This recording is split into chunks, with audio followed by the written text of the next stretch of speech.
कि हुब्बुल वतन निफ्सुल ईमान, वतन परस्ती आधा ईमान होता है। जो लोग वतन से मोहब्बत नहीं करते वो मुसलमान हो ही नहीं सकता। उर्दू का लफ्ज है मादर वतन हिंदुस्तान जिंदाबाद, और ये संस्कृत या हिंदी में कहते हैं भारत माँ की जय। लेकिन भारतीय जनता पार्टी सिर्फ मुसलमानों के जो बीच में दरार है वो ये है कि हमारे जो मुस्लिम हैं वो कांग्रेस ने मुसलमानों को अशिक्षित रखा है, इनको पढ़ने नहीं दिया। मैं इस मुसलमान भाइयों से पूछना चाहता हूँ, अगर जब आप सोनिया गांधी की जय बोल सकते हो, लालू प्रसाद यादव की जय बोल सकते हो, तो मैं पूछना चाहता हूँ कि जिस धरती माँ के ऊपर उगा हुआ अन्न खाकर अपना जीवन व्यतीत करते हैं, 5 वक्त की नमाज हम उस धरती माँ के ऊपर पढ़ते हैं, और तो और मरने के बाद भी हम हमेशा उस धरती माँ की कोख में सो जाते हैं, तो ऐसी धरती माँ की जय बोलने में क्या संकोच है। अगर हिंदुस्तान के अंदर सभी वर्ग समाज और सभी लोगों को अगर एक साथ लेकर चलने वाली पार्टी है तो केवल भारतीय जनता पार्टी है। हिंदुस्तान के मुसलमान होने पे हमको फक्र है। जितनी मोहब्बत हिंदुस्तान का हिंदू करता है उससे ज्यादा हिंदुस्तान का मुसलमान हिंदुस्तान की सरजमी से मोहब्बत करते हैं। नमस्कार, आज हमारे बीच में हरियाणा राज्य हज कमेटी के पूर्व चेयरमैन चौधरी औरंगजेब जी उपस्थित हैं। तो चौधरी साहब, आज हम आपसे ये जानना चाहेंगे कि जो विपक्षी पार्टियां हैं या भाजपा के विरोधी लोग हैं, वो एक नारा देते हैं, एक बात कहते हैं कि भारतीय जनता पार्टी मुस्लिम विरोधी है। आपका इसमें क्या मानना है?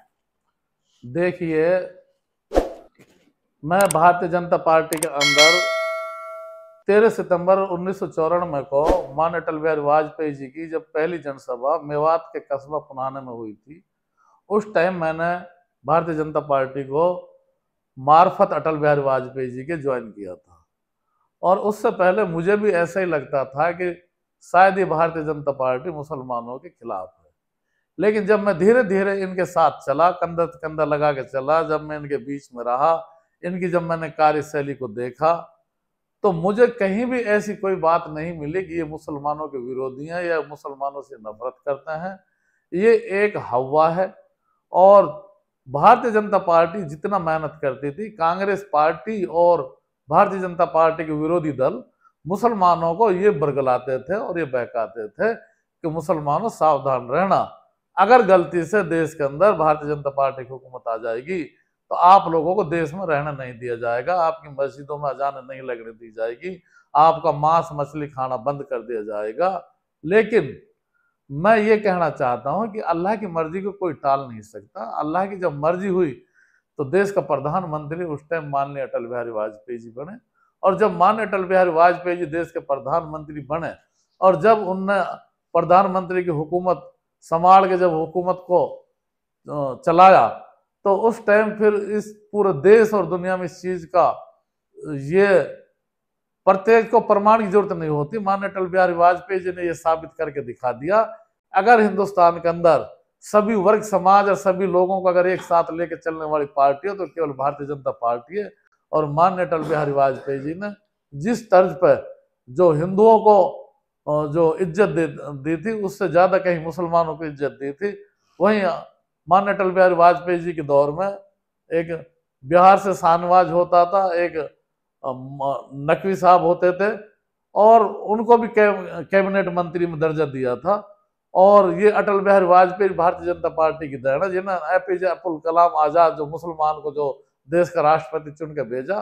कहीं भी दुनिया में ये देश में कोई ऐसी बात ना है कि भारतीय जनता पार्टी मुसलमानों के खिलाफ है।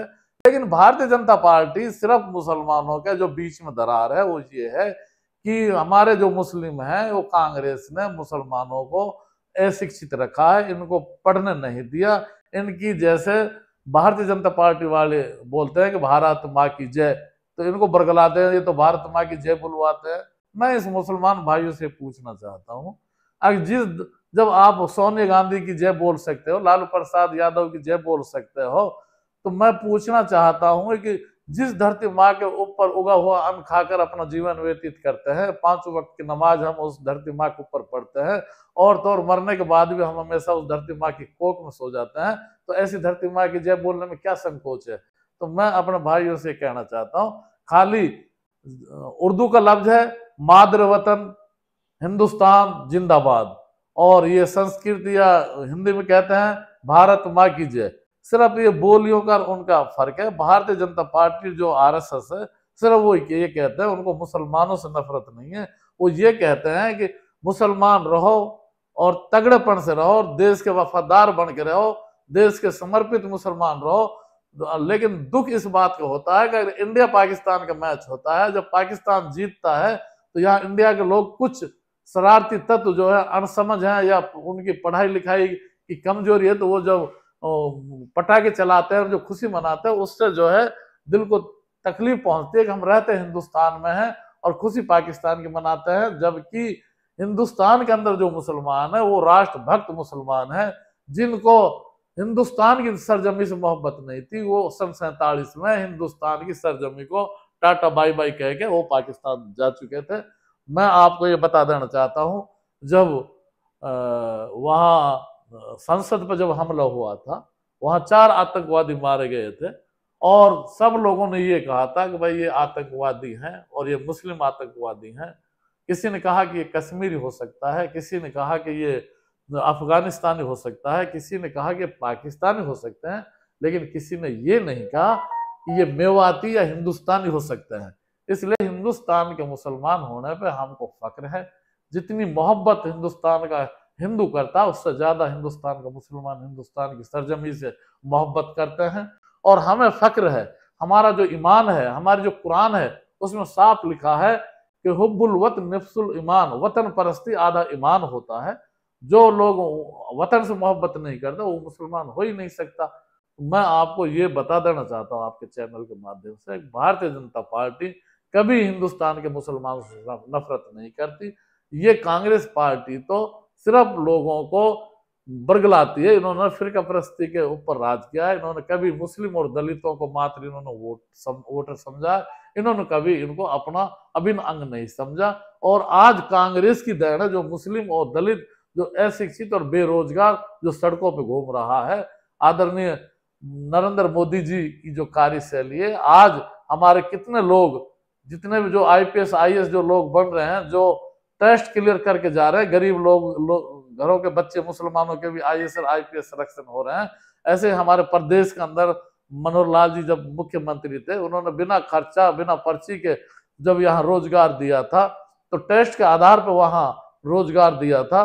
तो मैं बताना चाहता हूँ कि हिंदुस्तान जब से आजाद हुआ है, तब से हमारे मेवात में इतने जेई नहीं लगे। एक ही कलम से एक ही पीरियड में 39 जेई सेलेक्ट हुए और बिना पैसे के। और उन घरों के बच्चे जेई सिलेक्शन हुए जिन घरों में उनके माँ बापों के पास नाश्ता तक खाने के लिए नहीं है। अगर कांग्रेस सरकार होती तो वहां नौकरियों की बोलियां लगती, 10 नौकरी निकलती और 1000 लोगों से पैसा ऐंठ लिए जाते थे। लोग दर दर की ठोकर खाते थे, लोगों को अपने खेत बेचने पड़ते थे, जमींदारों को अपनी फसल बेच दी जाती थी, तब भी उनके बच्चे नौकरी नहीं लगते और उनके पैसों को लोग खा जाते थे। लेकिन ये सिलसिला जैसे ही भारतीय जनता पार्टी की हुकूमत आई, माननीय हमारे मनोहर लाल जी ने इस चीज को चालू किया। तो एक दौर था जब हम सेक्रेटरीट में हम खड़े थे, वहां हमारे मुख्यमंत्री जी और हमारे आदरणीय रामविलास शर्मा जी, अनिल विज जी, सभी हमारे साथी खड़े थे, ओम प्रकाश धनखड़ जी। तो मैंने माननीय मनोहर लाल जी से ये कहा था कि हमारे मेवात में एक मेव जलेब खां नाम का एक वो विधायक बना था और वो उसका बेटा जो है डायरेक्ट DSP भर्ती हुआ था। तो मैंने आदरणीय मनोहर लाल जी से ये रिक्वेस्ट की थी कि जब उनका बेटा DSP लग सकता है तो मेरा बेटा भी तो DSP भर्ती हो सकता है। जिस तरीका से वो हुकूमत का मालिक था, आज अल्लाह ने हमको हुकूमत का मालिक बना दिया। तो मनोहर लाल जी ने मेरी प्यार से कौड़ी भरी, मेरा सिर ठपठपाया, बोला औरंगजेब अगर आपका बेटा टेस्ट क्लियर करता है तो मैं 1 नंबर पे उसको DSP बनाऊंगा। अगर टेस्ट क्लियर नहीं हुआ तो जो टेस्ट क्लियर करेगा नौकरी उसी को दी जाएगी। तो आज भारतीय जनता पार्टी के कार्यकर्ताओं के बच्चे नौकरियों से अलग हैं और जिनके बच्चे चाहे वो गरीब है, चाहे वो किसी भी दल में काम करते हो, जिनके बच्चे ने वेल क्वालिफाई किया है, जिन्होंने टेस्ट को पास किया है, उन्हीं को नौकरी मिली है।